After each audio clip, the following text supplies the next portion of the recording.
Okay बच्चों, हमारा जो चैप्टर है ना, इसका नाम है वर्किंग कैपिटल मैनेजमेंट। कौन सा चैप्टर है ये? कौन सा? कौन सा? It's working capital management.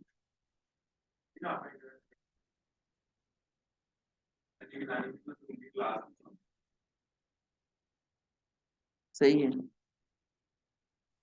मैंने तो अभी ऑन किया है, अभी देखते हैं। Working capital management.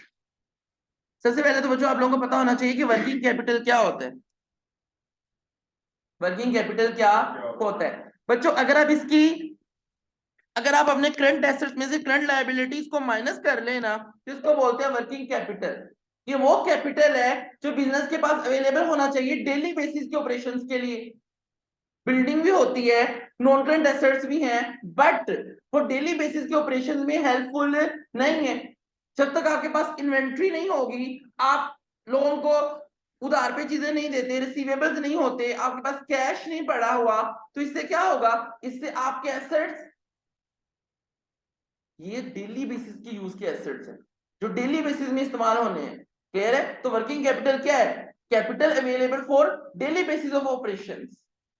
रूटीन के जो ऑपरेशन के लिए कैपिटल चाहिए, that is the working capital. और वो कैसे निकलता है? Current asset minus current liability. Clear है? करंट एसेट्स कितनी तरह के होते हैं? तीन होते हैं करंट एसेट। कितने? Inventory, receivable, cash. Current liabilities कितनी तरह की होती हैं? दो, पेएबल और ओडी, ओवरड्राफ्ट। याद रखना बच्चों, ओवरड्राफ्ट एक करंट लायबिलिटी है और ये रीपेएबल ऑन डिमांड है। ये रीपेएबल ऑन डिमांड है। ये रीपेएबल ऑन डिमांड है। समझ आ गई? ये बहुत थोड़े अरसे का जो लोन है, जैसा कि 5 डेज, 6 डेज, 7 डेज, उसको बोलते हैं क्या? ओवरड्राफ्ट। इसको क्या बोलते हैं? इसको क्या बोलते हैं? इसको क्या बोलते हैं? ओवरड्राफ्ट। क्लियर है बच्चों? बात समझ आ गई? तो दिस इज द, तो आप अपने करंट एसेट्स में से करंट लायबिलिटीज को माइनस कर दो तो इसको बोलते हैं वर्किंग कैपिटल। ये था वर्किंग कैपिटल। तो वर्किंग कैपिटल मैनेजमेंट क्या है? वर्किंग कैपिटल मैनेजमेंट का मतलब है कि आपने अपने करंट एसेट्स को और आपने अपनी करंट लायबिलिटीज को ऐसे मैनेज करना है कि आपके दो ऑब्जेक्टिव्स पूरे होने चाहिए। कितने ऑब्जेक्टिव्स पूरे होने चाहिए? तो पहला, इंक्रीज रिटर्न ऑन एसेट्स। क्या? और दूसरा, decrease risk of insolvency. Business के बंद होने का रिस्क। रिटर्न ऑन एसेट बढ़े और बिजनेस के बंद होने का रिस्क क्या हो? कम हो। ये आपके दो क्या है? ऑब्जेक्टिव्स हैं। इनको फुलफिल करने के लिए हमने पूरे वर्किंग कैपिटल को क्या करना है? मैनेज करना। बात समझ आई? Working capital is the capital available for, अच्छा याद रखना, जब भी कोई बंदा पूछ ले ना वर्किंग कैपिटल क्या है, डेफिनेशन बताने वाले बंदे को बड़ा ही बुरा समझा जाता है। क्या को current asset minus current liability? नहीं, आपने कहना है capital available for daily basis of operations. Daily basis के ऑपरेशंस के लिए जो कैपिटल चाहिए वो क्या है? Working capital.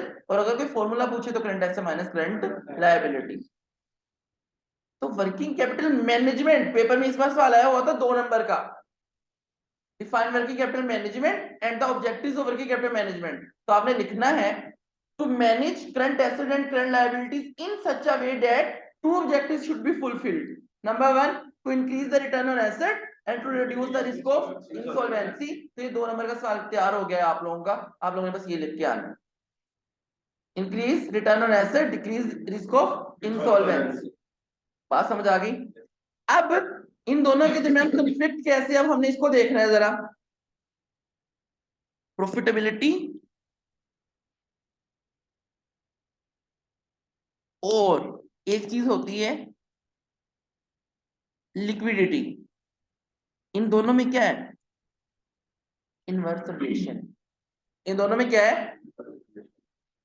मैं प्रॉफिटेबिलिटी को इंश्योर करता हूं तो मेरी लिक्विडिटी कम हो जाती है।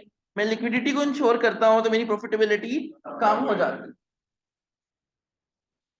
बात समझ आई आप लोगों को? ऐसा होता है जैसा कि जो प्रॉफिट आपकी एसपीएल के अंदर रिकॉर्ड हुआ होता है वो आपके पास कैश इन हैंड में अवेलेबल नहीं होता। समझ आ गई? लिक्विडिटी है क्या? लिक्विडिटी है अवेलेबिलिटी ऑफ कैश आइटम्स। क्या? अवेलेबिलिटी ऑफ कैश एडल। अब मुझे एक बंदा कहे सर वाह आपके तो 10 किले जमीन है, लिक्विड तो नहीं है, मेरे पास पैसा तो नहीं है। अगर होता उसके पास, वो बेच के अगर मेरे पास पैसा होता तो मैं यहाँ पर आके आप लोगों को पढ़ा ही रहा होता, मैं स्कूल से बैठ के खा रहा होता। बात समझ आई? लिक्विडिटी होता है कैश का होना। अगर आप करंट एसेट्स की बात करें तो हुजैफा मुझे बताओ इसमें सबसे ज्यादा लिक्विड, लेस लिक्विड, इनको रैंक करो लिक्विडिटी के बेस पे, कौन सा सबसे ज्यादा लिक्विड एसेट है, कौन सा कम वगैरह। कैश क्या है? कैश सबसे ज्यादा लिक्विड है, बस कैश तो कैश इन हैंड है ना, तो वो तो है ही कैश। और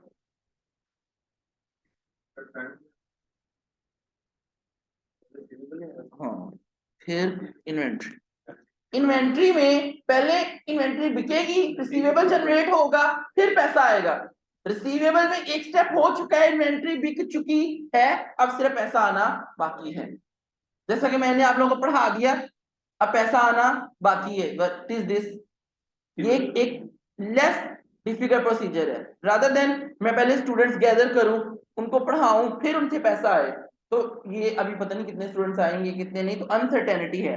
बट जब मैं एक दफा पढ़ा चुका हूं, आप लोगों को पढ़ा रहा हूं, तो इट मींस कि मेरी इनकम आना बाकी है। This is the liquidity availability of cash item. जब मैं प्रॉफिटेबिलिटी को पढ़ाने जाता हूं तो लिक्विडिटी कम, जब मैं लिक्विडिटी को पढ़ाने जाता हूं तो प्रॉफिटेबिलिटी कम। जैसा कि प्रॉफिटेबिलिटी वाले कहते हैं नहीं सर, लिक्विडिटी मेरा बिजनेस है और मेरा सबसे ज्यादा क्या है कि मैंने ना अपने पास लिक्विडिटी को इंश्योर रखना है। क्या? तो मैं कैश सबसे ज्यादा रखूंगा। ऐसे बिजनेसेस ना इन्वेंट्री में बहुत कम पैसा लगाते हैं, रिसीवेबल में बहुत कम पैसा लगाते हैं, कैश अपने पास ज्यादा रखते हैं क्योंकि कैश सबसे ज्यादा लिक्विड है। बच्चे मेरी लिक्विडिटी इंश्योर है, मुझे कोई मसला नहीं। पर बच्चे तो देखो जरा, दो फार्मेसीज हैं, एक के अंदर बड़ा माल पड़ा है, डी वाटसन जैसी फार्मेसी है, एक उसके साथ एक्सप्रेस डी फार्मेसी है जिसके अंदर थोड़ी सी मेडिसिन पड़ी है, ये वो, तो आप किसके पास ज्यादा जाएंगे? डी वाटसन, जहां पर ज्यादा इन्वेंट्री पड़ी है। फिर एक बंदा है वो आपको लीनियंट बेसिस पर उधार दे रहा है, और एक बंदा आपको डंडा दे के रखा हुआ है कि भाई पैसे वापस ना किए तो मैं तुम्हारे खिलाफ लीगल एक्शन लूंगा, पैसे मुझे इस टाइम तक वापस चाहिए। वो बार बार आपको टेलीफोन करता है, चेजिंग करता है, तो आप किसके पास ज्यादा जाना? जो लीनियंट बेसिस पर आपको उधार दे रहा है, मतलब जिसने आपको ज्यादा पैसा उसने अपना रिसीवेबल में स्टक किया हुआ है, लेकिन ये बिजनेस तो रिसीवेबल दे ही नहीं रहा। तो जब बच्चों ये बिजनेस रिसीवेबल नहीं दे रहा, इन्वेंट्री भी बहुत कम रखी हुई है, तो कस्टमर्स भी कम ही आएंगे। कस्टमर्स कम आएंगे तो कंट्रीब्यूशन भी कम होगा, और कंट्रीब्यूशन कम होगा तो प्रॉफिट भी कम होगा। तो लिक्विडिटी को इंश्योर करते हुए मेरा प्रॉफिट क्या हो गया? रिड्यूस हो गया। वाइस वर्सा एक और बिजनेस है, उसने ना अन्य इन्वेंट्री डी वॉटसन की तरह लीनियंट बेसिस पर रिसीवेबल भर भर के रिसीवेबल दिए हुए हैं, कैश उसके पास बहुत कम है। अब आ गया कोविड-19। अब जिन जिन बिजनेसेस का सर्वाइवल मुश्किल हुआ है कोविड-19 में, उनकी वहदहुल-आशरी की वजह थी लिक्विडिटी इंश्योर नहीं थी। जितनी भी फैमिलीज ने सर्वाइव किया है वो इस वजह से किया, उनकी लिक्विडिटी इंश्योर नहीं थी, उनकी प्लानिंग नहीं थी। बात आपको समझ आ रही है? अब इन्वेंट्री क्या, बिजनेस तो बंद हो गए, इन्वेंट्री तो नहीं बिक रही, लोगों के पास पैसा ही नहीं है, तो वो तुम्हारे रिसीवेबल कैसे पे करेंगे? लोग बैंकरप्सी की तरफ चले गए, और कुछ लोगों ने थोड़ा सा आपसे पेमेंट और डिले कर दी। अब आपके पास तो पैसा नहीं है, जब पैसा नहीं है तो ना आप रेंट पे कर सकते हैं, ना आप लेबर की एम्प्लॉयज की सैलरीज पे कर सकते हैं, कुछ भी पे नहीं कर सकते। इवेंचुअली आपको बिजनेस क्या करना पड़ेगा? क्लोज करना पड़ेगा। तो जब आप लेस लिक्विड आइटम्स रखते हैं तो बिजनेस के बंद होने का रिस्क बढ़ जाता है, लेकिन जब आप मोर लिक्विड एसेट रखते हैं तो प्रॉफिटेबिलिटी के गिरने का खदशा है। तो ये दोनों आपस में क्या है? इनवर्स है। लेकिन हम कौन है? फाइनेंस के बंदे। हमें क्यों कंपनी करोड़ों रुपया पे कर रही है, लाखों पे कर रही है? इस वजह से पे कर रही है ताकि हम उनके एसेट और लायबिलिटीज को ऐसे मैनेज करें कि दोनों ऑब्जेक्टिव साइमल्टेनियसली फुलफिल हो। साइमल्टेनियसली रिटर्न ऑन एसेट भी बढ़े और साइमल्टेनियसली रिस्क ऑफ इंसॉल्वेंसी भी कम हो। जितने भी बिजनेसेस बंद हुए हैं उन सबकी वादा आशिक यही रीजन थी, उनके पास लिक्विडिटी नहीं थी। मेरा एक फ्रेंड है, आप यकीन नहीं करना कि उनकी ना अखराजात बहुत ज्यादा है। कोविड में उन्होंने अपना घर बेचा, अपने अखराजात को कम नहीं किया, अपना घर बेचा, अभी तक किराए पे रह रहे हैं। तो जो घर से 1 करोड़ कुछ रुपए आए वो खाए कोविड में बैठ के। तो मतलब यहां तक भी लोगों के हालात जो है ना वो खराब हो गए थे। क्लियर है बच्चों? और कोविड में पाकिस्तान के अंदर मैकडोनल्ड्स की sale top of the Asia, मतलब सबसे ऊपर थी।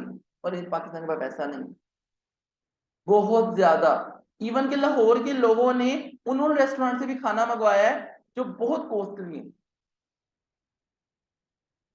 घर बैठ के, जिनका एनवायरनमेंट इंजॉय करने आप लोग जाते हैं। मैं तो कभी ना खाना मंगवाऊं वहां से। हाँ, ज्यादा से ज्यादा मतलब यासर रोज से मंगवा लें या कहीं और से मंगवा लें। पिंड, स्पाइस बाजार, इनके खाने भी लोगों ने घर में मंगवा के खाए हैं। इसीलिए तो ये बिजनेस बंद ही नहीं हुए, इनका क्लोजर था ही नहीं। लोग खाना ऑर्डर कर रहे थे, विलेज से लोग खाना ऑर्डर कर रहे थे। अपने घरों में लोगों ने बुफे लगवाया है विलेज का।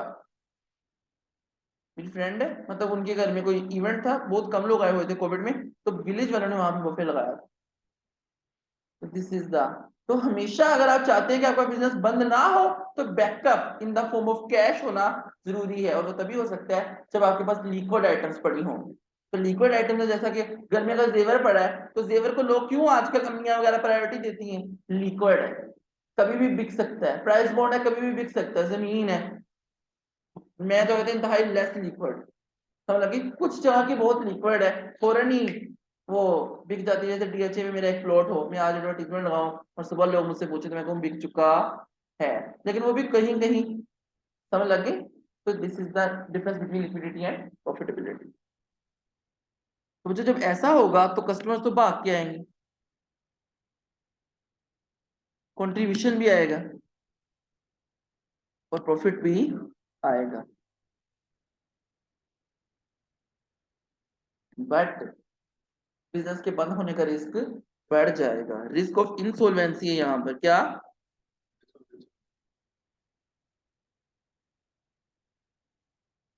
और यहाँ रिटर्न ऑन एसेट कम है। बच्चों कौन सा बिजनेस अच्छा है? अहमद रजा, कौन सा बिजनेस अच्छा है? क्या? दोनों? गुड, यही मैं सुनना चाह रहा था, दोनों ही नहीं अच्छे। क्योंकि असल में हमारे ऑब्जेक्टिव्स क्या है? रिटर्न ऑन एसेट बढ़े और रिस्क ऑफ इंसॉल्वेंसी कम हो। और ये तो वाइस वर्सा है, दोनों बिजनेस, एक में रिटर्न ऑन एसेट कम हो रहा है, दूसरे में रिस्क ऑफ इंसॉल्वेंसी ज्यादा हो रहा है। अब नीड है किसकी? फाइनेंस डायरेक्टर्स की। अब हम लोग इनको मैनेज करना सिखाएंगे कि कैसे आपने अपनी इन्वेंट्री, अपना कैश और अपने रिसीवेबल्स को मैनेज करना है कि आपके सारे के सारे ऑब्जेक्टिव्स क्या हो, फुलफिल। बात समझ आ जाएगी? ओके। तो ये आपके नोट्स का ना पहला पेज है जो मैंने अभी तक आपको करवा दिया है। तो working capital, capital available for daily basis operation, current asset minus current liabilities is known as working capital. और वर्किंग कैपिटल का दूसरा नाम होता है नेट करंट एसेट। क्या? क्योंकि करंट एसेट में से जब करंट लायबिलिटीज को माइनस कर दिया जाता है तो it is known as net current asset. Clear है? तो सर, वर्किंग कैपिटल मैनेजमेंट का पर्पस क्या है? एक ही पर्पस है कि दो ऑब्जेक्टिव्स पूरे होने चाहिए, रिटर्न ऑन एसेट बढ़े, रिस्क ऑफ इंसॉल्वेंसी कम हो। और ये कैसे होगा? जब आप लोग अपने पास, नहीं, आप इनको मैनेज करोगे। बहुत इन्वेंट्री, बहुत रिसीवेबल, समझ लग गई? कैश कम है तो बिजनेस की क्लोजर का रिस्क बढ़ जाएगा। Less inventory, less receivable, cash बहुत ज्यादा रखा हुआ है तो रिटर्न ऑन एसेट कम हो जाएंगे। तो अब आप लोगों ने मैनेज करना है कि कैसे हम लोग इन दोनों को साथ साथ लेके चल सकते हैं। आपने मेंटेन करनी है अपनी लिक्विडिटी भी और प्रॉफिटेबिलिटी। हम ये नहीं कभी भी वर्ड यूज करेंगे पेपर में एग्जामिनर गुस्सा करता है कि अगर आप लोग को रिड्यूस प्रॉफिटेबिलिटी या ये इंश्योर का वर्ड यूज करना है। इंश्योर में मतलब मेंटेन के वर्ड में आ जाता है ना, इंक्रीज डिक्रीज नहीं होता लिक्विडिटी में, लिक्विडिटी को इंश्योर करना। बात समझ आ गई? तो दिस इज, अब सर करना क्या है इस चैप्टर में? आज ना मैं आपको इन्वेंट्री को मैनेज करना सिखा दूंगा, मेजोरिटी आज ये कंप्लीट हो जाएगा। कल और परसों 2 दिन हम कैश मैनेज करेंगे, फिर हम लोग 3 से 4 दिन रिसीवेबल मैनेज करेंगे, फिर हम लोग पेएबल मैनेज करेंगे और ओवरड्राफ्ट उसके अंदर ही आ जाएगा। यानी कि इस पूरे चैप्टर 4 चैप्टर्स हैं आप लोगों की किट के, ठीक है, जिनको मैंने एक ही बनाया हुआ है, वर्किंग कैपिटल मैनेजमेंट। तो ये चारों हम यहीं पे पढ़ लेंगे, आज इन्वेंट्री, कल और परसों कैश एंड करेंसी। ओके, तो देखो इन्वेंट्री क्या, ऊंची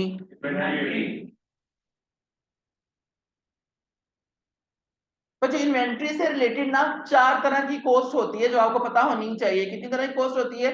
4 तरह की। पहली परचेज कॉस्ट। क्या? सबसे पहला काम ही क्या है कि आपने इन्वेंट्री को परचेज करना है। परचेज कॉस्ट होता है cost of buying an item, cost of buying an item.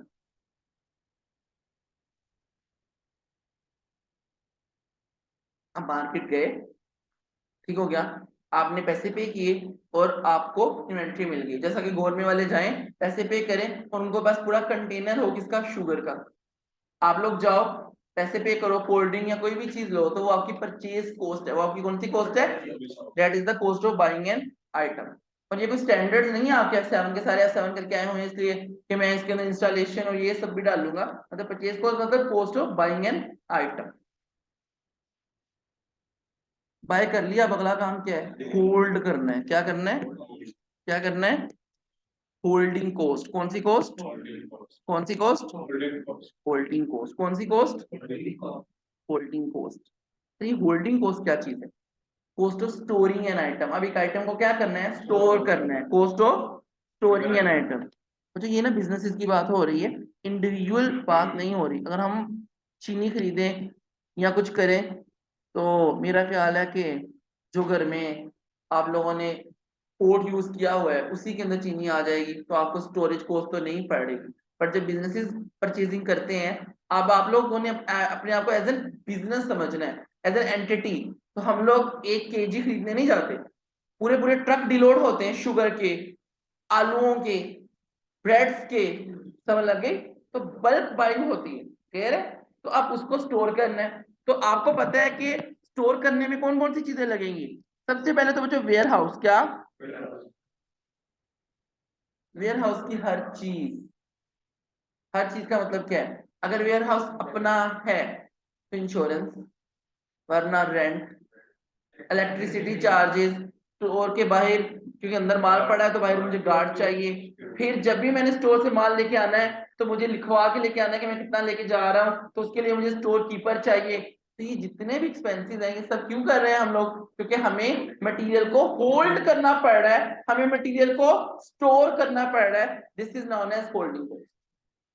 तो वेयर हाउस का रेंट, इन्वेंट्री की इंश्योरेंस। बच्चों पता लगा आपको आग क्यों लग जाती है इन्वेंट्री को? क्योंकि इन्वेंट्री क्या हुई होती है? इंश्योर हुई होती है। जैसे इंश्योरेंस मैच्योर, पाकिस्तान में आग लग जाती है। समझ लगी? चाहे वो चीनी की फैक्ट्री हो, चाहे वो, और आग भी जब लगती है ना तो अंदर कोई कपड़ा नहीं मिलता, डब्बों में से कपड़े निकाल लिए होते हैं, डब्बे ही डब्बे पड़े होते हैं, आग लग जाती है। तो इंश्योरेंस, आजकल तो इंश्योरेंस कंपनीज वाले भी काफी वो हो गए हैं। हमारे वहां पे गोजरा में सी सेंटर आई थी, वहां आग लगी थी, इंश्योरेंस कंपनी उन्होंने 1 रुपया नहीं दिया। हाँ, रूल्स है ना, वो पकड़े गए। तो इस तरीके से क्या, वेयर हाउस, रेंट, इन्वेंट्री की इंश्योरेंस, स्टोर कीपर की वेजेस,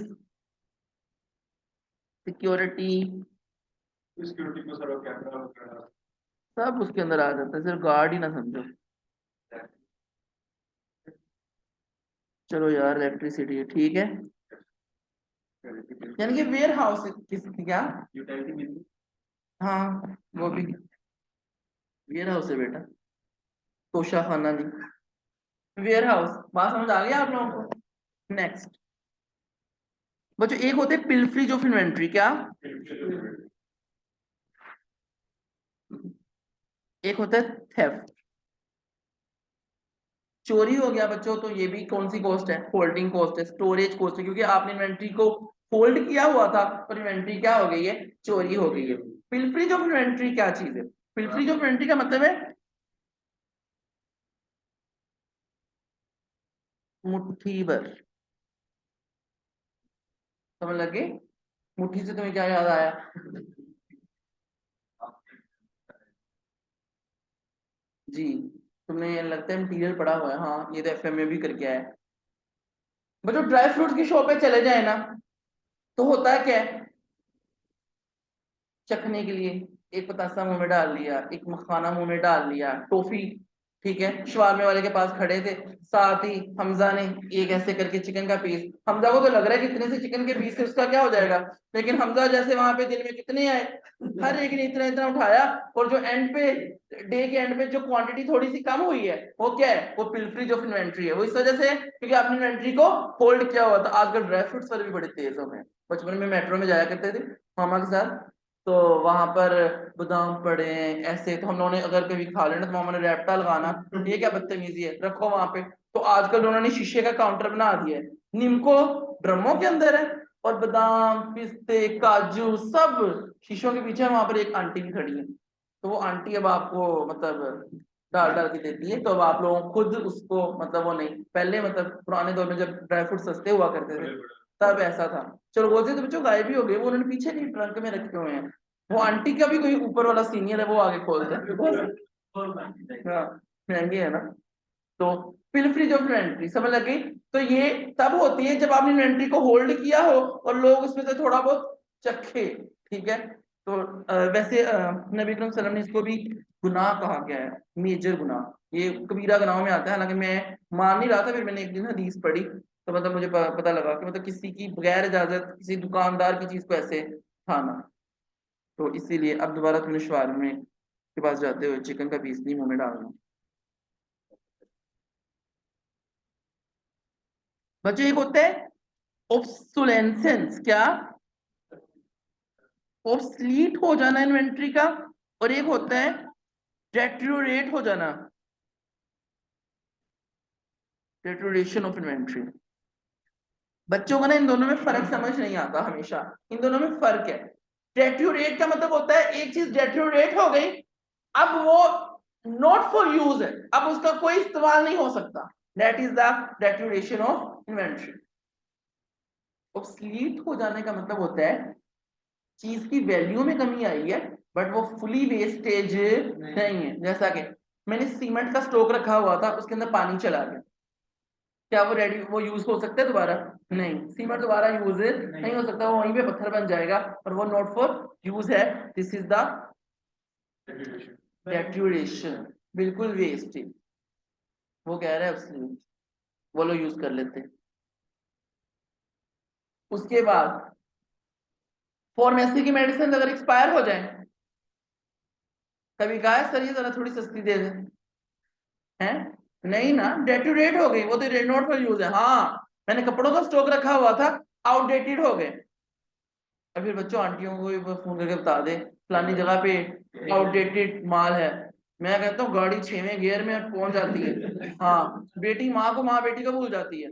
ये खाड़ी लास्ट टाइम हम लोग ईद के दिनों में गए, तो ना ब्रांड हम लोग एंटर होने लगे, इनके यहाँ पे क्या मेला मंडी मवेशियों में आ गए हैं हम लोग, ये मतलब कहाँ आ गए हैं कि मतलब ये खाड़ी में। तो मुझे हम भी घुस गए। तो वो कह रहे थे कपड़ा खो, आखिरी दिन थे ना ईद के, वो कह रहे थे कपड़ा खोलना नहीं है, सूट हमारी आउटलेट्स लगी हुई हैं, सूट आई जा रहे हैं, जिसने ये लेने ना वो ऊपर से फेंकते थे सूट ना, तो औरतें वैसे जा जा के उठा रही हैं कहीं रह ना जाए, क्या नाम लेते होते हैं। तो मेरी कजन कहती देखें 10 है मेरे पास, मैंने कहा वाह भाई 10 का बिल भी बनना है। तो मतलब बहुत वहां पे रश, तो वो क्यों, मतलब वो तो चलो वैसे ताजा था, लेकिन ऑब्सलीट होने का मतलब, अब जैसे कंप्यूटर्स हैं, आपको फ्री में तो नहीं मिल रहे, लेकिन कंप्यूटर ऑब्सलीट हो चुके हैं मार्केट से। किसी दौर में वो बनवाते होते थे, क्या था उसका नाम, हाँ, 20 22 25 से भी ऊपर का बनता होता था। मतलब उस दौर में 25 का मतलब क्या है, आज का 50 से भी ऊपर, जिस हद तक महंगाई पहुंच चुकी है, तब वो बनाना काफी महंगा लगता होता था। आज आपको 4000 का भी डब्बा मिल जाता है, 3000 की एलईडी मिल जाती है। तो मतलब आज चीजें क्यों, वो ऑब्सलीट हो चुकी है ना, उसका ट्रेंड नहीं है मार्केट में, खत्म हो गया, क्लियर है। तो पहले वो जो पुराने वाले लैपटॉप्स आते होते थे, आजकल वो भी तकरीबन ऑब्सलीट होते जा रहे हैं। वो पहली जनरेशन जो है वो सस्ती हो गई है, क्योंकि वो खरीदते नहीं है, वन जनरेशन तो कोई नहीं खरीदेगा ना। तो दिस इज व्हाट, जब आईफोन के ये आईफोन 4 और 5 था, वो जो छोटी छोटी मोबाइलियां थी, 4 था ना? हाँ, तो मतलब वो कितना, मतलब वो समझा जाता था। फिर 6 आया, उसके बाद तो उन्होंने माशाल्लाह से सारा फोकस ही आईफोन वालों ने लेंथ पे किया। उन्हें ही पता लग गया कि लेंथ आजकल बहुत जरूरी है, तो उन्होंने मतलब बड़े से बड़े मोबाइल ही बनाए। फिर उसके बाद पीछे वो आए ही नहीं छोटे मोबाइल्स के। क्या उसे कैमरा कहते हैं बेटा, कभी यूज किया हो तो बताओ। वैसे यूज तो मैंने भी कभी किया। अच्छा, होल्डिंग कॉस्ट की समझ लगी। वेयर हाउस का सारा खर्चा, अगर इन्वेंट्री चोरी हो जाए, इन्वेंट्री की डेटोरेशन हो जाए, ऑब्सलीट हो जाए, पिलफरेज ऑफ इन्वेंट्री हो जाए, तो ये सब होल्डिंग कॉस्ट का पार्ट बनेगी, स्टोरेज कॉस्ट का पार्ट बनेगी। ओके, उसके बाद आ जाता है जी, एक और चीज आती है, कॉस्ट ऑफ कैपिटल। क्या? ये एक ऐसी चीज है जो कि आप लोगों को ना एफएमए के लेवल तक समझ नहीं आती थी। बच्चे मुझे पूछते थे कि सर ये क्यों होल्डिंग कॉस्ट में, तो मैं कहता था रट्टा मार लो, ये होल्डिंग कॉस्ट में, क्योंकि ये वहां समझ नहीं आएगा। अब ये यहाँ समझने के लिए मुझे आपको ना पढ़ाना पड़ेगा मटेरियल परचेज साइकिल। क्या क्या? मटेरियल परचेज साइकिल नहीं, आप इसे वर्किंग कैपिटल साइकिल बोलते हैं इसे, या ऑपरेटिंग वर्किंग कैपिटल साइकिल। अब गौर से सुनना, पेपर में ये आपको कैलकुलेट करने के लिए भी आएगा। इस बार भी पेपर में वर्किंग कैपिटल साइकिल कैलकुलेट करने के लिए ओटी केस में दिया हुआ था, और मैंने बच्चों को बता के भेजा था अगर ये वाला ओटी केस आ जाए तो उसका आंसर 63 डेज है। तो बच्चे भी 63 डेज वैसे ही लगाया कैलकुलेट करने नहीं पड़ा, हालांकि इसकी काफी लेंथ थी कैलकुलेशन। वर्किंग कैपिटल साइकिल इधर देखो जरा, ये बहुत इंपॉर्टेंट है। तो ये पूरा 10 नंबर का कैलकुलेशन के लिए भी आ सकता है, 6 का भी आ सकता है, 4 का भी आ सकता है। तो फॉर्मूलाज भी मैं पढ़ाऊंगा लेकिन वो बाद में। लेकिन अभी सुनो कि ये वर्किंग कैपिटल साइकिल होता क्या है। ये देखो जरा, आपने पहले वर्किंग कैपिटल ऐसे पढ़ा है, inventory days, receivable days minus payable days. Inventory और रिसीवेबल डेज माइनस होंगे और पेएबल डेज वो ऐड होंगे और पेएबल डेज माइनस होंगे। तो this is the working capital cycle, this is the working capital cycle, inventory days plus receivable days minus payable days. असल में ये है क्या, इधर देखो बच्चों,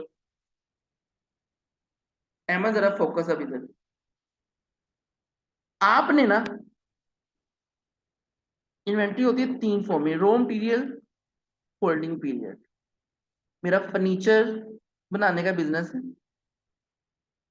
फर्नीचर बनाने का क्या है बिजनेस है। मैंने लकड़ी, लेदर, रॉ मटेरियल मंगवाया है, और 10 दिन, कितने दिन, 10 डेज, ये जो रॉ मटेरियल है ना ये मेरे वेयर हाउस में पड़ा रहा, इस पे काम स्टार्ट नहीं हुआ। 10वें दिन मैंने इसे उठाया और मैंने इसे प्रोडक्शन डिपार्टमेंट को भेज दिया। मैंने कहा प्रोडक्शन वालों, इसको फर्नीचर में, सोफे में, बेड में क्या कर दो, कन्वर्ट कर दो। माशाल्लाह से WIP होल्डिंग पीरियड क्या, 10 दिन, कितने दिन, 10 डेज लगा दिए माशाल्लाह से इसको फिनिश गुड में कन्वर्ट करने पे। आज ही तो नहीं बिक जाएगा।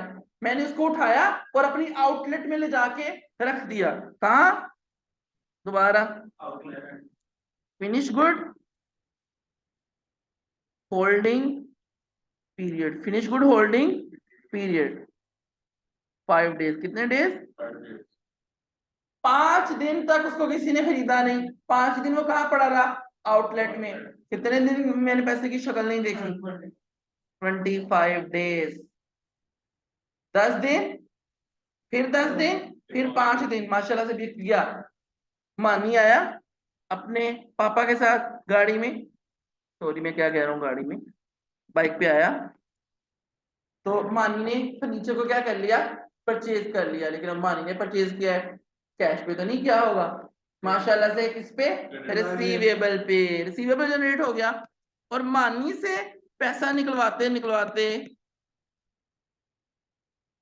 लग गए 15 दिन, 25 और 15, 40 दिन। तो इन्वेंट्री डेज थे 25 डेज, क्योंकि इन्वेंट्री 3 फॉर्म में होती है ना, रॉ मटेरियल, WIP और फिनिश गुड। और 15 दिन लग गए रिसीवेबल से पैसा निकलवाते।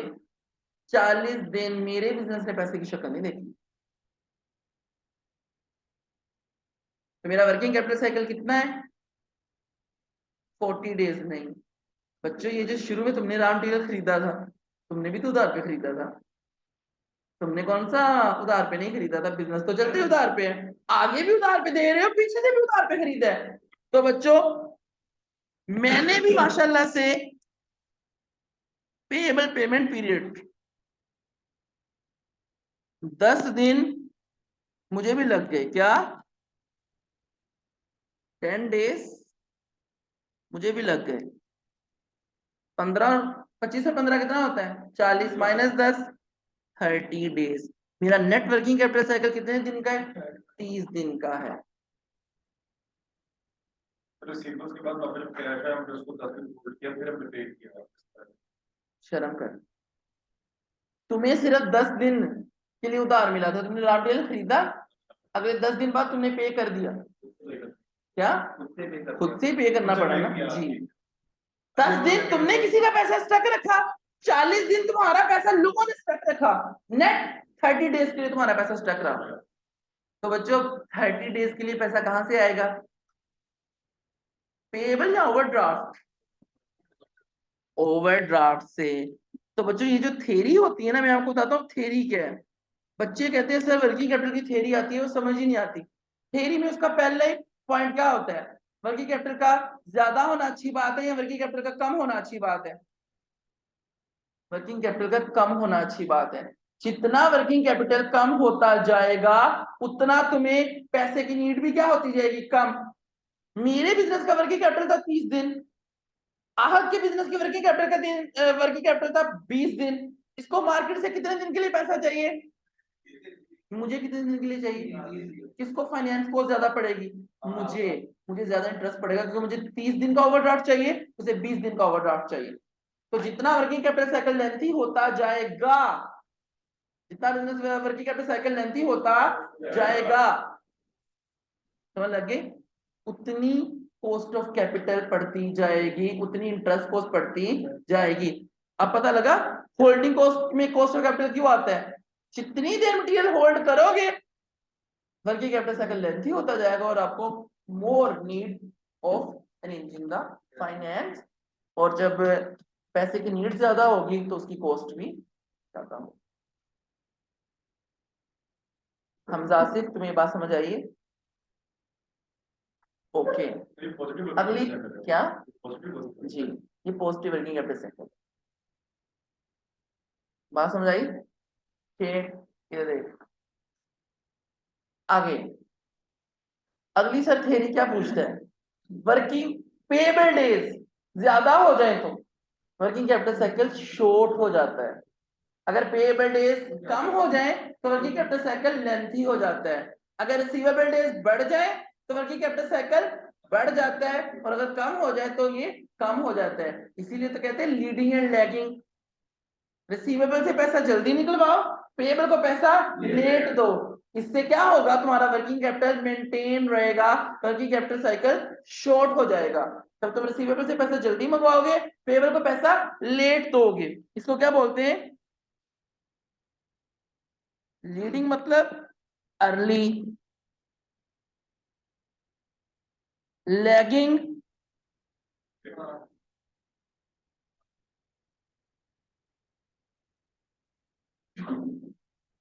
समझ लग गई? तो रिसीवेबल से पैसा मुझे चाहिए कि मैं जल्दी मंगवाऊं, और पेएबल को पैसा लेट दूं।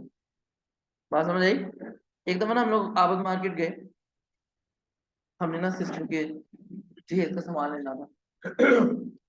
हम उन्हें के एसी दिखाए, तो सर ये इलेक्ट्रोलक्स कंपनी इतनी अच्छी है कि कमाल ही हो गया है, एक्सवाईजी कंपनी निकाला करें, उनकी तारीफों के पुल बांध दिया करें। मैंने कहा भाई कैनवुड मर गया है, मतलब ओरिएंट ग्री ये कहाँ चले गए हैं कि जो आप लोग ये इलेक्ट्रोलक्स और इस तरह की चीजें दिखा रहे हैं? पहले की फ्रिज दिखाएं भाई, हायर मर गई है। हिटाची की फ्रिज माशाल्लाह से जो फुली इंपोर्टेड है वो मर गई। इससे कहती है मसला ये नहीं है, मसला है वर्किंग कैपिटल साइकिल का। मसला किसका है? ये जो ब्रांडेड इलेक्ट्रॉनिक्स है ना, इनको इनका तो एक नाम बन चुका हुआ है। ये क्या करते हैं? ये बिजनेस को कम टाइम के लिए उधार देते हैं। लेकिन जो नई नई कंपनीज है ना, ये 4-4 5-5 6-6 महीने का उधार देती है। अब बिजनेस मेरी दुकान है, अगर मैं वो वाली फ्रिज बेच दूं जिन्होंने मुझे लंबे अरसे के लिए उधार दिया हुआ है, तो 6 महीने पैसा मेरे पास रहेगा और मैं उस 6 महीने में पैसे को ग्रो करवा सकता हूँ, और वो 6 महीने में मेरी लिक्विडिटी क्या रहेगी, इंश्योर, और वो कभी भी मुझे बिजनेस के बंद होने का रिस्क नहीं आएगा। बट क्या अगर मैं उसकी फ्रिज बिकवा दूं जिसने मुझे कम अरसे के लिए उधार दिया है, आज फ्रिज बिकेगी, 20 दिन बाद वो बंदा अपने पैसे ले जाएगा, मुझे सिर्फ प्रॉफिट के टर्म में फायदा हो रहा है ना, मेरी लिक्विडिटी तो इंश्योर नहीं रहेगी। तो उनकी कोशिश होती है कि उनका पैसा पहले, उनके प्रोडक्ट्स पहले बिकवाएं जिन्होंने लंबे अरसे के लिए उधार दिया है, ताकि उनकी लिक्विडिटी क्या रहे, इंश्योर रहे, क्योंकि पूरी गर्मियां भी तो सर्वाइव करना होता है ना। तो इलेक्ट्रॉनिक्स वालों को तो सर्वाइवल ही मुश्किल है। लास्ट टाइम यही एसी जो है ना 1,40,000 का था कैनवुड का, और आज 1,85,000 का है, 185,000। ओरिएंट 1,90,000। इस ओरिएंट का कोई पूछता नहीं है, कैनवुड से भी उसकी प्राइस ज्यादा हो गई, तो मंगवाइया लो जी। बात समझ आ गई आप लोगों को? तो ये सारा वर्किंग कैपिटल का खेल है। तो वर्किंग कैपिटल का कोई एमसीक्यू गलत नहीं होना चाहिए। नेक्स्ट, समझ आ गई? अभी इसके ऊपर एक पूरा लेक्चर लगेगा वर्किंग कैपिटल साइकिल के ऊपर। अभी मैंने सिर्फ आपको वर्किंग कैपिटल साइकिल बनाना सिखाया, इसको कैलकुलेट करना नहीं सिखाया। अब मैं जो अगली चीज सिखाने जा रहा हूँ, परचेज कॉस्ट हो गई, होल्डिंग कॉस्ट हो गई, ऑर्डरिंग कॉस्ट। क्या? ऊंची आवाज में दोबारा।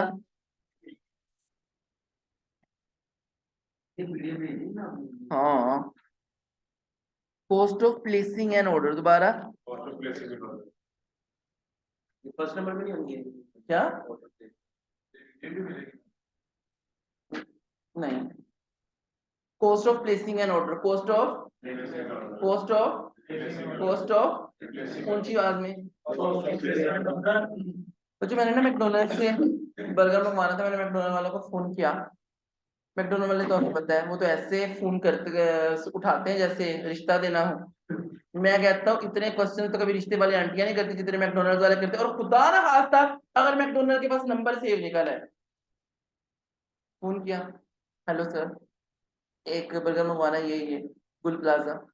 सर, उस दिन तो आपने बर्गर 374 तारक ब्लॉक में मंगवाया था। सर, उधर मेरा घर है और यहाँ मैं अकेडमी पढ़ाता हूँ। Okay sir. ये भी पूछ लेते हैं सर कौन सी क्लास को पढ़ाते हैं। मतलब इतने वेले मैंने आज तक नहीं देखे। सर, पिछले ऑर्डर में आपने फीडबैक नहीं दिया था क्या? हाँ, आपको हमारी कॉल वसूल हुई थी। सर, पिछले राइटर ने आपको ऑर्डर जल्दी। जी सर, ये ऑर्डर की बात करें ना प्लीज। मतलब करते करते ना काफी टाइम लगा जाता है। फिर जब मैंने उसके बाद मोबाइल चेक किया तो 6 रुपए कट चुके थे। वो क्या है? Ordering cost. लेकिन मैं कौन हूँ? इंडिविजुअल। मैं तो फोन पे ऑर्डर करूंगा। गवर्नमेंट वाले भी पता लगे फोन पे ऑर्डर करें, हेलो सर 3 ट्रक चीनी के भिजवा दें। इतनी लूट भी नहीं पड़ी हुई पूरी मार्केट में। पूरा मटेरियल परचेज साइकिल फॉलो करना पड़ेगा, पूरा पेपर वर्क होगा, एडमिनिस्ट्रेशन कॉस्ट लगेगी। समझ लगी? पहले परचेज ऑर्डर जाएगा, फिर मटेरियल आएगा, उसकी इंस्पेक्शन होगी, फिर इनवॉइस आएगी, उसको पे करेंगे, तो इसके ऊपर पेपर वर्क होता है। अगर तो आप टेलीफोन से ऑर्डर मंगवाते हैं तो टेलीफोन चार्जेस, कौन से चार्जेस?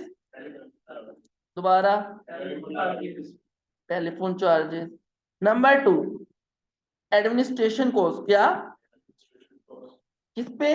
जो ये जो पेपर वर्क हो रहा है, जो आप लोग मटेरियल ऑर्डर कर रहे हैं।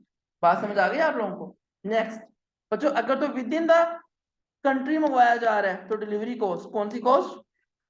दोबारा, कौन सी कॉस्ट? कौन सी कॉस्ट? फूड पांडा से मंगवाए तो वो 70 रुपए।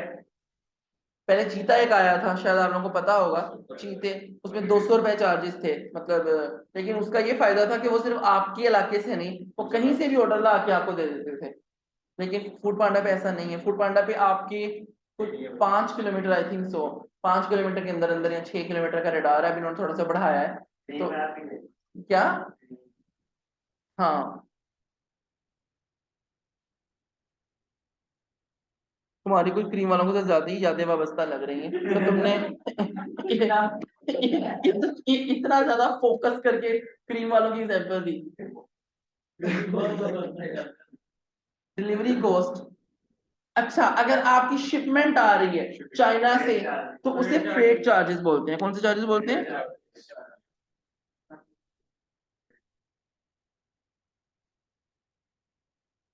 शिपमेंट चार्जेस को ना फ्रेट चार्जेस बोलते हैं। बात समझ आई? ये ऑर्डरिंग कॉस्ट है, ये क्या है? Ordering cost. सर उसके अलावा ऑर्डरिंग कॉस्ट कौन सी होती है? बच्चों ट्रांसपोर्ट कॉस्ट। क्या सर? अभी तो आपने डिलीवरी कॉस्ट लिखवा दी, तो ये ट्रांसपोर्टेशन क्या है? Transportation cost of manager. किसकी? है सर, ये मैनेजर के ट्रैवल का खर्चा भी ऑर्डरिंग में डाला जा रहा है। खैरियत तो है बच्चों। कुछ कंपनीज का ना क्वालिटी कंट्रोल इतना ज्यादा स्ट्रिक्ट होता है कि वो लोग ना बिलीव नहीं करते जब तक वहां जाके माल को देख नहीं ले, फिर ऑर्डर प्लेस करते हैं। मेरी कंपनी का भी यही रूल है कि मेरा ड्राइवर गया, जाके वहां पे देखा कि ये जो मटीरियल है ये अच्छी क्वालिटी का है या नहीं, जितना उसका लिविंग एक्सपेंसेस ट्रैवल एक्सपेंसेस है वो सारे के सारे कंपनी की ऑर्डरिंग कॉस्ट में जाएंगे। वो कौन सा वहां हनीमून के लिए गया था स्टे करने, कि जो मतलब कंपनी पे नहीं करेगी तो कंपनी पे करेगी, बिकॉज वो कंपनी का ऑर्डर प्लेस करने के लिए गया था। ये टोटल पार्को वाले हैं। ये मैं एक दिन इनका आर्टिकल पढ़ रहा था, तो ये पता नहीं कहाँ कहाँ से ना इनका पेट्रोल जो है ना वो आता है। तो पहले इनका मैनेजर ना जाता है उसकी इंस्पेक्शन के लिए, इनकी पूरी क्वालिटी ऑडिट टीम जाती है, वो इंस्पेक्ट करते हैं, फिर कंटेनर्स इन तक पहुंचते हैं। उससे पहले कंटेनर्स इन तक नहीं पहुंचते। तो इनका क्वालिटी पे बड़ा मतलब जिसे कहते हैं नहीं वो है, अच्छा है। तो इसीलिए ट्रांसपोर्टेशन, और कुछ मेरी सिस्टर ने यहाँ पे काम जो भी की हुई है, इसलिए मुझे जरा थोड़ा बेटर बेटर नॉलेज है। ये जो रेड कलर की बिल्डिंग नहीं, स्कैन से थोड़ा आगे, हाँ वो टोटल पार्को का ही हेड ऑफिस। हाँ वो इनका ऑपरेटिंग यूनिट है। तो तारक लोग मार्केट वाली गली में ना। तो ट्रांसपोर्टेशन कॉस्ट ऑफ, जिसके बाहर आपको transportation cost of manager, rangers खड़े होते हैं। ट्रांसपोर्ट मैं रेंजर्स की बात कर रहा था बच्चों। Transportation cost of manager, transportation cost of manager. उसके अलावा बच्चों एक और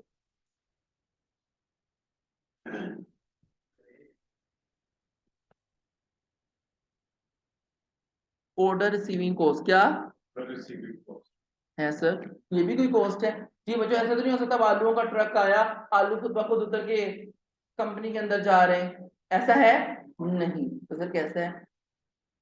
ट्रक आके बाहर रुका, हमने रिसीव करना है तो हमने लोगों को लगाया, तो जी वो तोड़े ले जाके अंदर रख रहे हैं। हाँ अगर तो सामान ऐसा हो जिसके खराब होने का डर नहीं है तो माशाल्लाह से और चला जाता है ट्रक। लेकिन अगर सामान जरा थोड़ा सा वो हो तो उसको प्रीमिसेस तक लेके जाया जाता है। एक ना कंपनी है, मुझे ना उसका नाम भूल गया, उसके ना मतलब स्नैक्स बड़े मशहूर है, तो इंटरनेशनल ब्रांड है यूएसए में। उसकी मैन्युफैक्चरिंग जहां पर होती है ना, नहीं उसकी मैन्युफैक्चरिंग वेव, लेज भी नहीं, उसकी ना मैन्युफैक्चरिंग जहां पर, यार मैंने कहा मुझे नाम भूल गया, मुझे नहीं पता। लेकिन वो ये नहीं है, वो जो बॉक्सेस नहीं आते वो उसके हैं। लांटी यूएसए में लगाओ इसको। कौन सा पापड़ जी बेटा? उसकी मैन्युफैक्चरिंग बिल्कुल तुम्हारे साथ किसी घर में हो रही होगी, देखना जाके। तुम्हें तो कह नहीं रहा, तुमसे तो मैं मुखातिब भी नहीं। अच्छा मैं एक दिन वीडियो देख रहा था कि ना जब ना गेट नंबर 1 के ऊपर आलूओं का ट्रक आता है, वो ट्रक वो उसको डिलोड करता है, तो गेट नंबर 2 पे जब वो पेमेंट लेने के लिए जाता है तो वो जो आलू छोड़ के आया होता है ना उनके प्राइस तैयार हो जाते हैं। फैक्ट्री के गेट नंबर 1 पे वो आलू छोड़ता है, फाइनेंस ऑफिस इनका गेट नंबर 2 पे या पता नहीं 3 पे, तो जब वो वहां जाता है तो जो वो छोड़ के आया है उसकी प्राइस तैयार हो जाती है। इसको बोलते हैं मैस प्रोडक्शन। इतना ज्यादा उनका प्रोडक्शन लेवल क्या है। हाँ और आपको पता है ये जो लेस के आलू हैं इनका छिलका जो है ये छीला भी नहीं जाता है। मतलब इनका जो छिलका होता है ना, छीला नहीं जाता। क्या बेटा, लोहे में भी आयरन होती है। यहाँ पीछे एक राड पड़ा भी है, उसको पकड़ के बैठा करो ताकि तुम्हारी आयरन की कमी पूरी हो। समझ लगे बच्चों? तो purchase cost, holding cost, ordering cost,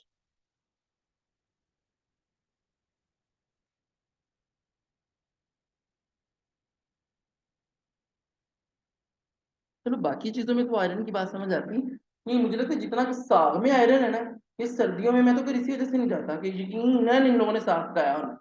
कि मतलब मुझे साग से बड़ी एलर्जी है, मतलब मैं मुझे पसंद है लेकिन इतना नहीं पसंद कि रोज एक कोला निकाला जाए, उसको मतलब बनाया जाए।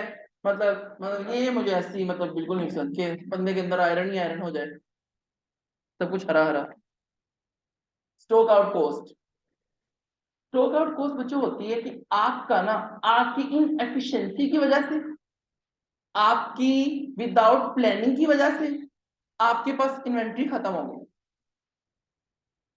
होगा क्या इन्वेंट्री खत्म होने से सर? बच्चों रेपुटेशन लॉस। क्या?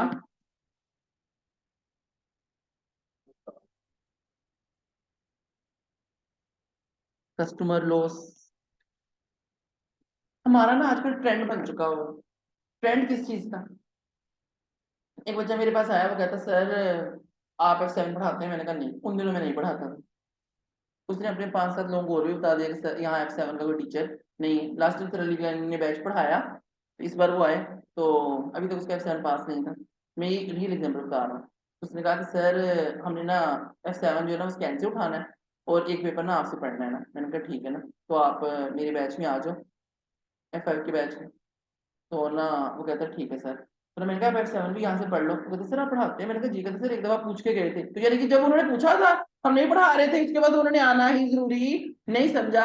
तो आपको एक दुकान से जब एक चीज नहीं मिलती तो अगली दफा एक परसेप्शन सेट हो जाते हैं कि भाई यहाँ तो ये चीज होती ही नहीं है। ये नीचे वाला जो है ना मोबाइल, ये ना इसके पास मोबाइल कार्ड भी होते हैं ना। कई दफा ऐप ना चल रही हो ना और कार्ड के आपको सुपर कार्ड करवाना हो तो पहले नीचे से ले लेते थे। एक दफा इससे पूछा तो नहीं था, फिर हम लोग मतलब ऐप से या किसी को कह के सुपर कार्ड करवाना। और एक दफा उसने खुद कहा सर अब हमारे पास कार्ड आ गए हैं, तो हमने दोबारा कभी उससे पूछा ही नहीं। ये परसेप्शन बन जाता है ना। कस्टमर लॉस होता है, रेपुटेशन लॉस होता है। उसके अलावा बच्चों आपको आइडल टाइम पे करना पड़ता है। क्या? कैसे? लेबर काम करने आई थी, आपका मटेरियल नहीं है, आपकी इन्वेंट्री नहीं है, तो लेबर का इसमें क्या? लेबर ने तो अपने पैसे लेके जाना है, तो बच्चों लेबर को आपको आइडल टाइम पे करना पड़ेगा। इसके लिए क्लियर है बच्चों? तीसरा, extra cost of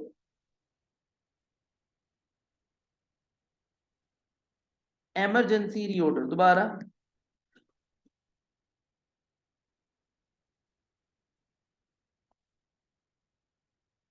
extra cost of emergency reorder. समझ लगी आप लोगों को कि एक्स्ट्रा कॉस्ट पड़ती है जब आपको अर्जेंटली ऑर्डर मंगवाना पड़ता है, क्योंकि आपका माल तो क्या हो गया है, खत्म। अब तो आपको अर्जेंट ऑर्डर चाहिए और सप्लायर आपसे मतलब मुंह मांगी कीमत जो है ना वो वसूल करेगा अगर आपने इमीडिएटली उस पर कोई काम करवाना है। तो this is the stock out cost. तो फिर उससे कंट्रीब्यूशन भी लॉस होगा, तो क्योंकि जब कस्टमर ही नहीं होंगे तो कंट्रीब्यूशन लॉस हो जाएगा ना। तो these are the 4 type of inventory related cost. तो अब आपको समझ लगा कि इन्वेंट्री को कंट्रोल करना, मैनेज करना क्यों जरूरी है? क्योंकि अगर आप सही से मैनेज नहीं करेंगे, पिलफिज होने का खतरा है, चोरी होने का खतरा है, ऑब्सोलेंसेंस का खतरा है, कॉस्ट ऑफ कैपिटल भी ज्यादा लगेगा जब इन्वेंट्री होल्ड करके रखोगे बार बार। फिर ऑर्डरिंग कॉस्ट में कॉस्ट बहुत ज्यादा लगती है, ठीक है। एंड फिर बच्चों अगर आपकी इनएफिशिएंसी की वजह से आपका ये जो है स्टॉक खत्म हो गया तो स्टॉक इतनी जल्दी आएगा भी तो नहीं। तो क्लियर है बच्चों? अभी सिर्फ आज का एक टॉपिक रह गया, उसके बाद आज क्लियर है। Stock level. क्या? दोबारा बच्चों रमजान भी आ रहा है, मुबारक हो आप सबको। अल्लाह सबको रमजान देखना नसीब करे। लेकिन प्लीज रोजा रख के मरे मत रहना, पढ़ लेना। और नमाजें भी 5 पढ़ना। सोम और सियाम हर चीज से रुकना है। रोजे का मतलब ये नहीं कि क्या नाम लेते होते हैं, तुम रोजा रखते हो तुम? हाँ तो सही, सिगरेट बाजी कब?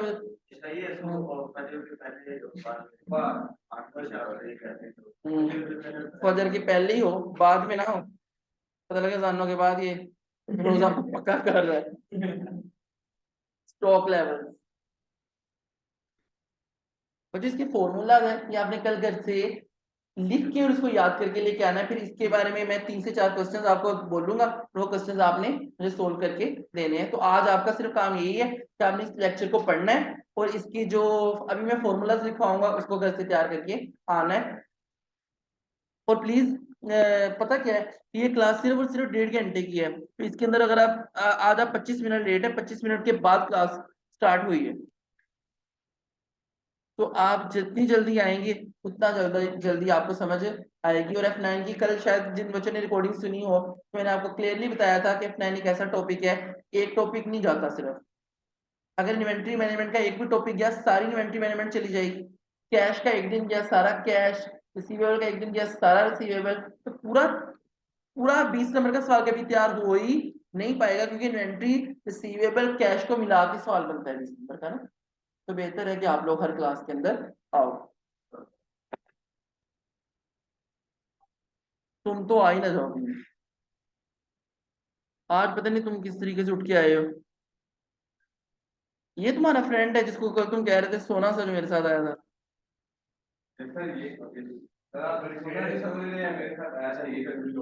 ये तुम्हारे साथ ही आया था।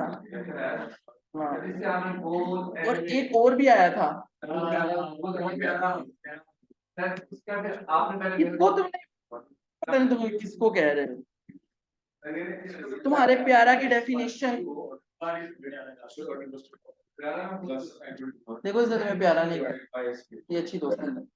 अच्छा इधर देखो, स्टॉक लेवल बच्चों ये ना आवाज है कि गोरमे वालों का कंटेनर है जिसके अंदर वो लोग शुगर रखते हैं, और एज वेल एज साथ साथ ये एक जार है जिसके अंदर हमजा की मामा जो है ना वो शुगर है। तो एग्जांपल जो है ना वो साथ साथ साइमल्टेनियसली लेके मैं चलूंगा। इसकी जो कैपेसिटी है ना वो है 5 kg की। कितने की? इसका मतलब है मैक्सिमम ये अपने अंदर कितने केजी रख सकते हैं? 5 kg। इससे ज्यादा शुगर इसके अंदर नहीं आ सकती। लेकिन अगर ये गोरमे वालों का कंटेनर है तो हो सकता है इसकी कैपेसिटी है 5 टन। 5 टन से ज्यादा शुगर इसके अंदर नहीं आ सकती। तो समझ लो कि ये फुल खाली था। तो हमजा के मामा ने हमजा को कहा कि जाओ शुगर लेके आओ। वो शुगर लेके आया और ये क्या हो गया, जार बिल्कुल ही फिल हो गया। इसको बोलते हैं मैक्सिमम ऑर्डर लेवल। क्या? ऊंची आवाज में, ऊंची आवाज में, मोबाइल ना चलाओ, इधर देखो। मैक्सिमम ऑर्डर लेवल, ज्यादा से ज्यादा the maximum quantity that you can store is the maximum order level. इससे ज्यादा क्वांटिटी आप लोग अपने पास नहीं रख सकते। क्लियर है बच्चों? फिर इनके घर में, वैसे इनके घर में कुछ बनता तो है नहीं, लेकिन फिर भी इनके घर में केक्स बने, मफिन्स, कपकेक्स। समझो मेहमान आए हुए थे तुम्हारा रिश्ता देखने। चाय वगैरह वगैरह। तो शुगर का लेवल डाउन होना शुरू हो गया। तो इसकी मदर ने ना यहाँ पर एक निशान लगाया है, यहाँ पर, हाँ दैट्स व्हाट, कि जब जब शुगर का लेवल यहाँ पर जाएगा तो मैं हमजा को बोलूंगी कि जाओ हमजा जाके शुगर ले आओ। इसको बोलते हैं रीऑर्डर लेवल। इसको क्या बोलते हैं? दोबारा ऊंची आवाज में। ये रीऑर्डर लेवल है जहां पर, ये वो लेवल है जहां पर रीऑर्डर इज नेसेसरी, नया ऑर्डर। इसको दूसरा नाम होता है रिप्लेनिशमेंट ऑर्डर लेवल। क्या? री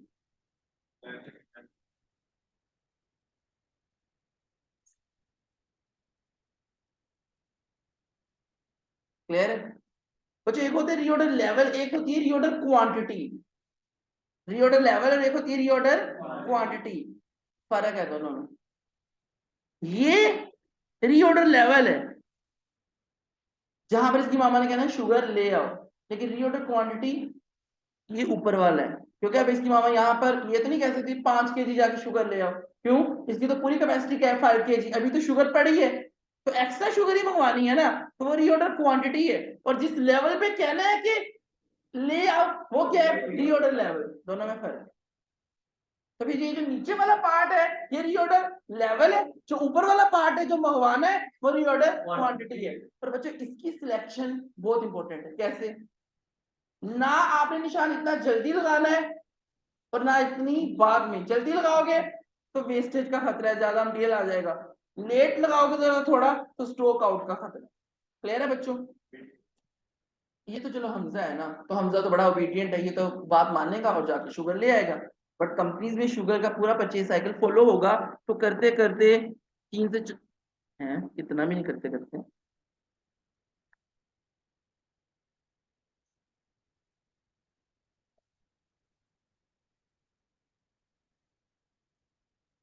क्लियर है बच्चों? तो यहां पर पहुंचेगा तो शुगर आ जाएगी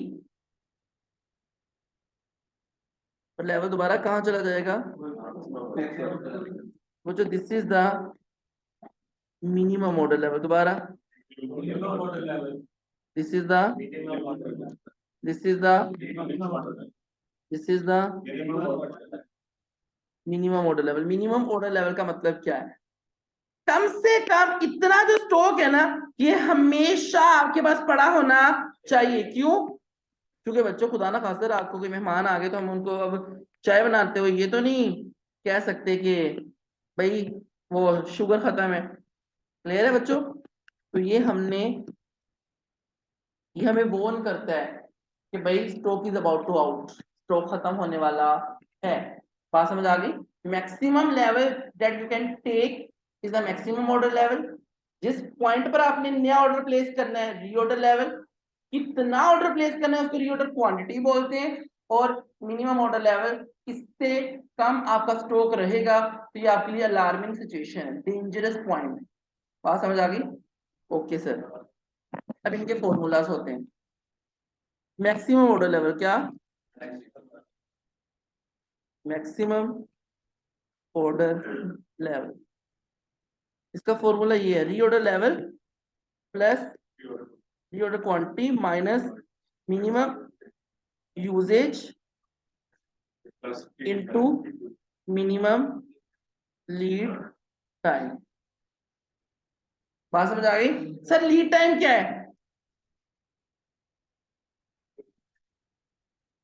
difference between placing and receiving order. Sir ये मैक्सिमम मिनिमम क्या है? मतलब जब आप ऑनलाइन शॉपिंग करते हैं ना, तो आपको कहते हैं सर मैक्सिमम जो है ना 1 हफ्ते में और मिनिमम 2 दिन के अंदर आपका ऑर्डर पहुंच जाएगा। तो जो मिनिमम है वो मिनिमम लीड टाइम है, जो मैक्सिमम है वो मैक्सिमम लीड टाइम है। ख्याल सिर्फ इतना रखना है कि अगर यूजेज मंथ में है, यूजेज किसमें है, तो लीड टाइम भी मंथ में होना चाहिए। यूजेज वीक में है तो लीड टाइम भी वीक में होना चाहिए। यूजेज अगर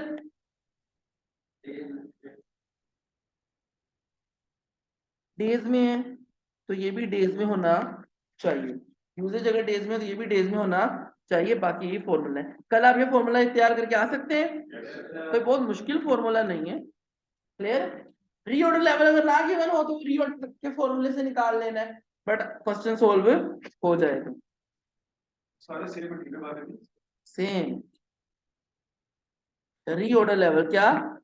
तो इसमें ईओपी वगैरह भी है जी, रीऑर्डर लेवल मैक्सिमम यूजेज क्या into maximum lead time.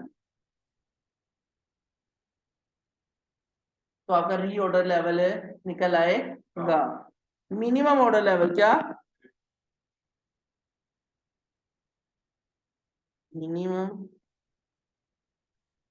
Order level, reorder level minus average usage into average lead time.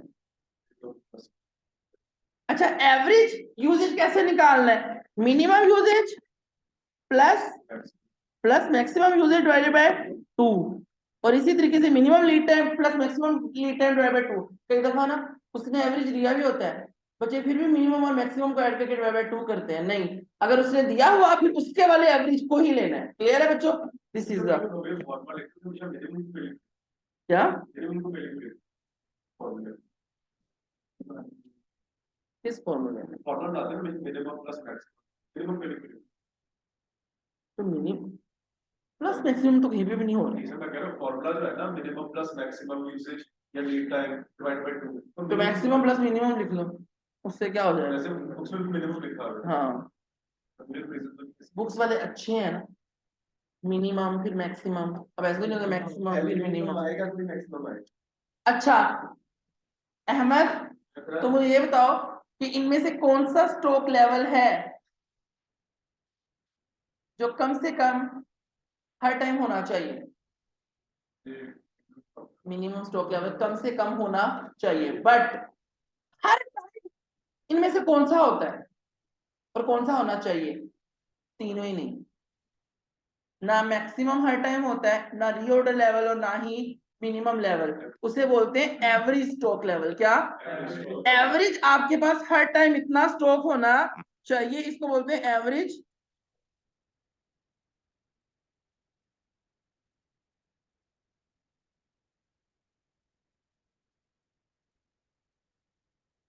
Minimum order level. क्या? प्लस 1/2 रीऑर्डर क्वांटिटी का आधा, रीऑर्डर क्वांटिटी का 0.5। ये है मिनिमम ऑर्डर लेवल। इसका इसके दो नाम है बच्चों, बफर स्ट्रोक भी इसको बोलते हैं और दोबारा बफर स्ट्रोक भी बोलते हैं और सेफ्टी स्ट्रोक भी बोलते हैं। बफर स्ट्रोक और सेफ्टी स्ट्रोक। तो बच्चों safety stroke plus 1/2 reorder quantity, ये है safety stroke plus 1/2 reorder quantity. अब ये जो 1/2 है ना, बच्चे यहाँ पे गलती करते हैं कि 1/2 उनको लगता है पूरी ब्रैकेट के साथ है। शायद आपकी बुक में भी क्वेश्चन गलत, फॉर्मूला गलत प्रिंट हो गया है, इस वजह से बच्चों को लगता है। और दूसरी बात, बच्चों को रीऑर्डर क्वांटिटी के बजाय यहाँ रीऑर्डर लेवल ले लेते हैं। बहुत जगह पे बच्चे रीऑर्डर लेवल और रीऑर्डर क्वांटिटी में क्या करते हैं, गलती करते हैं। यहाँ पे गलती नहीं करनी। Quantity that is necessary is the reorder quantity. Quantity at which new order is placed is the reorder level. Reorder level वो क्वांटिटी है जहां पे नया ऑर्डर देना है। कितने का नया ऑर्डर देना है, that is the reorder quantity. बात समझ आ गई आप लोगों को? तो आज का जो जिसे कहते हैं कि मतलब हाँ आउटकम, उसके अंदर हमने आप पढ़ा कि working capital is the difference between current asset and current liabilities, capital available for daily basis operation. हमने अपने वर्किंग कैपिटल को ऐसे मैनेज करना है कि हमारे दो ऑब्जेक्टिव्स फुलफिल हो, रिटर्न ऑन एसेट भी बढ़े और रिस्क ऑफ इंसॉल्वेंसी भी कम हो। और ये तभी हो सकता है जब हम लिक्विडिटी और प्रॉफिटेबिलिटी के दरमियान बैलेंस क्रिएट करेंगे, उनको मेंटेन करेंगे, दोनों को साइमल्टेनियसली इंश्योर करेंगे। बात समझ आ गई? नंबर 2 पहला तो ये हो गया। उसके बाद हमने बताया कि आज हम इन्वेंट्री को मैनेज करना सीख रहे हैं, कल cash, then receivable, then payable. Inventory को मैनेज करने से पहले हमने सीखा कि 4 तरह की इन्वेंट्री रिलेटेड कॉस्ट है। Purchase cost, cost of buying an item, holding cost of storing an item, ordering cost of placing an order and stock out cost के जब स्टॉक खत्म हो जाए, जो reputation loss, customer loss, profit contribution, sales, extra cost of emergency reorder. जब तक आपको पता नहीं लगेगा ना कि इन्वेंट्री को इनएफिशिएंटली मैनेज करने से क्या नुकसान है, कितनी तरह की कॉस्ट पड़ेगी, तो आप कभी भी इन्वेंट्री को सही तौर पर मैनेज नहीं कर सकते। तो मैंने सबसे पहले आपको ये पढ़ाया है कि भाई अगर आप इन्वेंट्री को इनएफिशिएंटली मैनेज करेंगे, आइडल टाइम पे करना पड़ेगा, extra cost of emergency reorder लगेगा, कंट्रीब्यूशन लॉस हो जाएगा, सेल लॉस हो जाएंगी, उसके अलावा ऑब्सलीट, पिलफरेज एंड डेटोरेशन का खतरा है। क्लियर है बच्चों? नेक्स्ट आखिरी एक चीज जो हमने पढ़ी वो था stock level. Maximum quantity that you can store, maximum order level, the quantity eight which new order is placed, reorder level, the quantity that is necessary, reorder quantity. Minimum order level होता है the minimum quantity that should be kept in the stock, जो हमेशा मौजूद होनी चाहिए। But बच्चों इन तीनों में से कोई भी लेवल हमेशा नहीं होता, एवरेज होता है। तो वो कैसे आता है? रीऑर्डर क्वांटिटी का half plus safety stock. Safety stock तो मिनिमम है ना, उसके बाद जो रीऑर्डर क्वांटिटी है ना उसका आधा अपने पास पड़ा होना चाहिए। तो that is the average stock level. Lead time क्या है? Cost of placing an order and cost of receiving N order का डिफरेंस। जब ऑनलाइन परचेसिंग करते हैं ना, तो वो कहते हैं मिनिमम 3 डेज, मैक्सिमम 1 हफ्ते के अंदर पहुंच जाएगा। तो बच्चों यूजेज भी फिर मुझे हफ्तों में ही लेनी है, क्योंकि लीड टाइम किसमें है? वीक में। अब आपके पास चॉइस है पेपर में, चाहे आप हफ्तों को महीनों में कन्वर्ट कर लें, चाहे महीनों को हफ्तों में कन्वर्ट कर लें। कर लेंगे ना?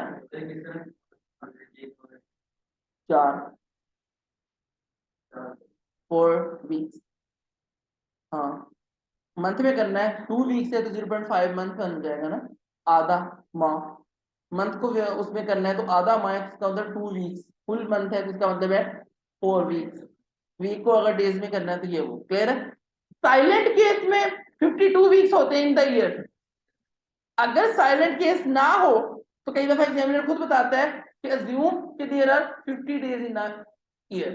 तो जब वो 50 वीक्स इन अ ईयर, अगर वो 50 वीक्स इन अ ईयर कहे तो फिर आपने उसकी बात पे रहना है। अगर साइलेंट केस हो तो 52 weeks in a year. 365 days होते हैं इन अ ईयर अगर साइलेंट केस हो।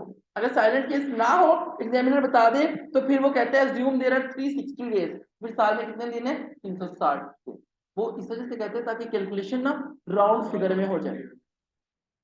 बात समझ आ गई? नेक्स्ट, और हमने पढ़ा परचेज साइकिल। इन्वेंट्री को होल्ड करो, फिर हमने इन्वेंट्री को प्रोडक्शन वालों के पास दिया, WIP में टाइम लग गया, फिर फिनिश गुड को होल्ड किया, फिर रिसीवेबल से पैसे निकलवाने में टाइम लग गया।